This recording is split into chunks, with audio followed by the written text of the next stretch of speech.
instantly, even with millions of users at the same time. That is called cloud computing.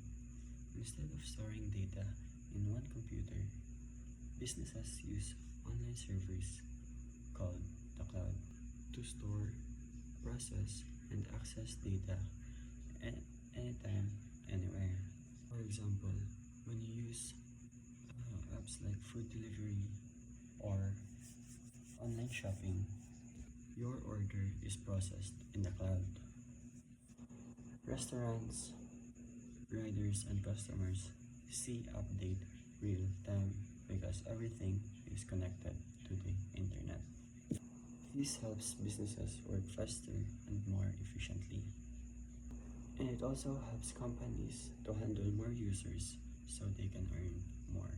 This improves customer experience because everything is instant. So, cloud computing isn't just technology. It's what keeps modern businesses running smoothly and connected everywhere.